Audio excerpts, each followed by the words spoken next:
Hello guys, welcome to my channel legends biography में।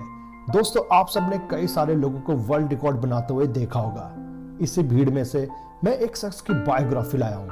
इनके कारनामों से दुनिया ही नहीं बल्कि कुदरत को भी झुकना पड़ा। आज हम जानेंगे एलेक्स की जर्नी, जिनने रॉक वॉल पर चढ़कर एक अद्भुत कारनामा करके वर्ल्ड रिकॉर्ड बनाया। लेकिन स्टोरी सुनने से पहले जो कोई भी मेरा न्यू चैनल देख रहा हो तो लाइक और सब्सक्राइब और बेल आइकन दबाना ना भूलें। इससे मेरी नई बायोग्राफी की अपडेट आपको मिलती रहेगी। तो दोस्तों, मैं आपका बिना समय गवाए कहानी शुरू करता हूँ। दोस्तों, एलेक्स का पूरा नाम एलेक्स होनोल्ड है। इनका जन्म 17 अगस्त 1985 सैक्रामेंटो कैलिफोर्निया में हुआ। वो एक अमेरिकन रॉक क्लाइंबर है और जाने जाते हैं अपने फ्री सोलो रॉक क्लाइंबर के लिए। दोस्तों, एलेक्स की मॉम का नाम ड्रिएड्रे वॉलेनिक और डैड का नाम चैरिस होनोल्ड है। इनकी एक बड़ी बहन भी है, स्टेसिया।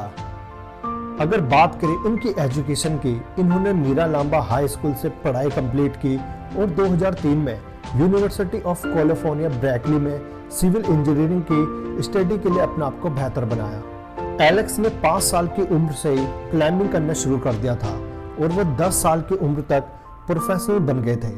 तब वो एक क्लाइंबिंग जिम में क्लाइंब करते थे। उनका कहना है कि मैं उतना बुरा क्लाइंबर नहीं था एज ए किड, पर उतना अच्छा भी नहीं था। और भी दूसरे क्लाइंबर थे जो मुझसे भी अच्छे और स्ट्रॉन्ग थे, जैसे कि उन्हें कोई नेचुरल गिफ्ट मिला हो, पर मैं वो कभी नहीं था। मुझे तो बस क्लाइंबिंग करना अच्छा लगता था। और क्लाइंबिंग के प्रति प्यार और कमिटमेंट ने मुझे काफ़ी जल्दी इम्प्रूव किया।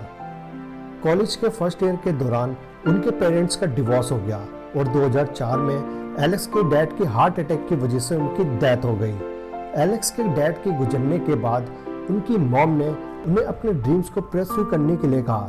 उन्होंने एज अ टीनेजर में नेशनल और इंटरनेशनल यूथ क्लाइंबिंग चैंपियनशिप में पार्टिसिपेट किया था। एलेक्स ने वेल्थ सिंपल के एक आर्टिकल में लिखा है, मैं यूएस समर में youth division national climbing championship में मैं सेकंड आया। और उनकी मॉम ज़्यादा मानती है फॉलो योर पाथ फिलोसफी को।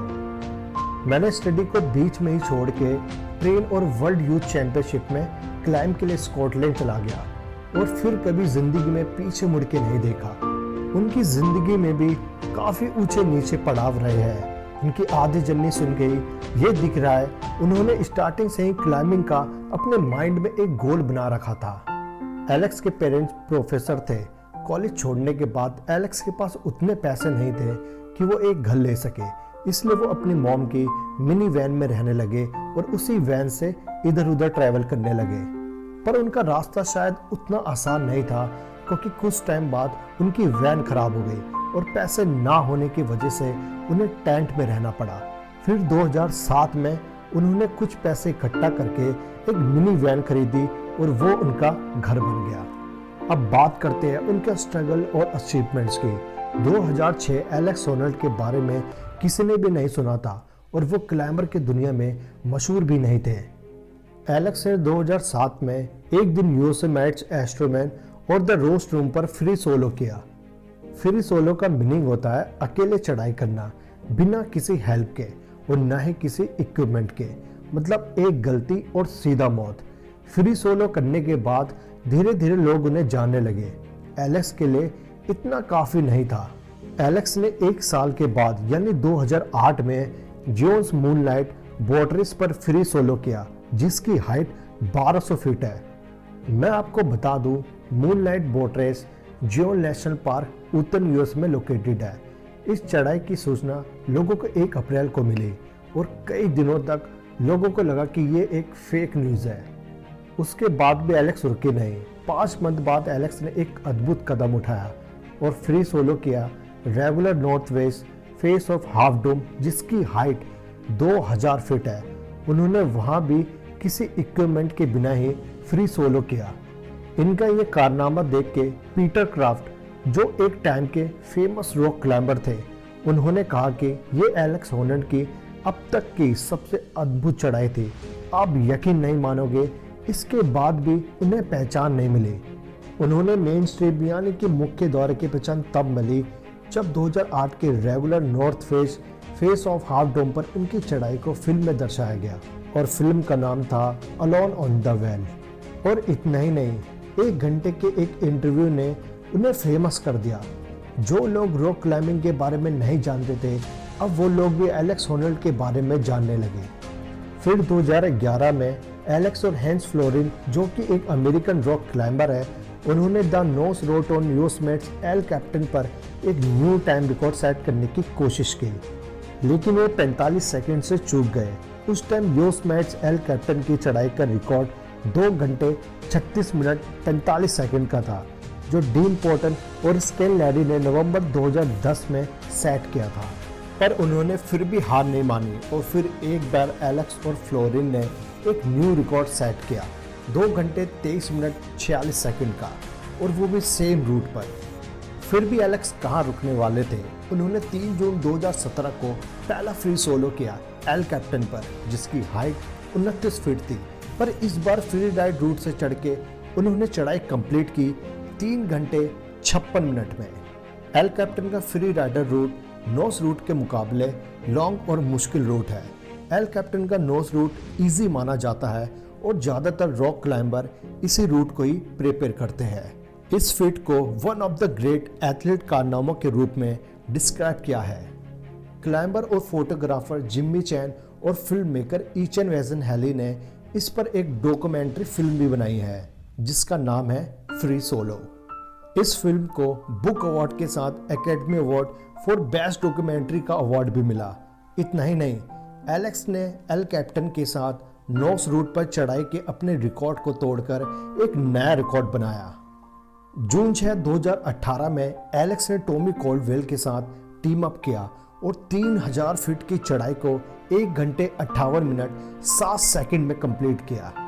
इसी के साथ वो बन गए फर्स्ट क्लाइंबर जिन्होंने 8 घंटे से कम टाइम में ये रूट कंप्लीट किया।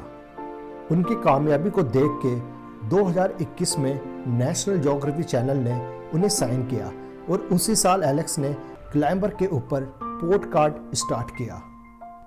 हजारों फुट पहाड़ों की खड़ी दीवारों में क्लाइंबिंग करके उन्होंने जितना औरों को हैरान करा था, उतना ही हैरान डॉक्टर भी थे। डॉक्टर ने यह सोचा, उनका माइंड इतनी ऊंचाई में चढ़ने के बाद भी इतना नॉर्मल कैसे रहता है। उन्होंने एलेक्स का एमआरआई से ये पता लगाया कि खतरनाक जगहों में भी उन्हें कम ही डर लगता है, या ये कह सकते हैं इमेजिनेशन और प्रैक्टिस से एलेक्स ने अपने आप को डेंजर सिचुएशन में भी स्टैंड रखना सीख लिया था। बात करें तो इनकी पर्सनल लाइफ की, 2015 में बुक सिग्निंग के दौरान उनकी मुलाकात हुई सैनिक मिक कैंडल से, और हैरानी की बात यह भी है कि वो भी एक क्लाइंबर है। कुछ वक्त फ्रेंड बनने के बाद एक परफेक्ट कपल में वो बन गए।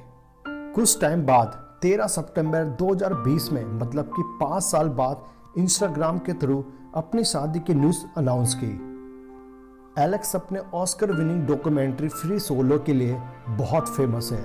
इसके अलावा उन्होंने बहुत सी फिल्म भी की है। 2012 में एलेक्स ने अपनी इनकम का 1/3 पार्ट सोलर प्रोजेक्ट में देना शुरू किया, जो आगे जाके एलेक्स फाउंडेशन में कन्वर्ट हुआ। दोस्तों, आपने अब तक देख ही लिया होगा कि उन्होंने अपनी ज़िंदगी में क्या क्या सहन करके अपनी लाइफ में वो आगे बढ़े। वो जितने अच्छे क्लाइंबर है, उतने ही अच्छे वो इंसान भी है।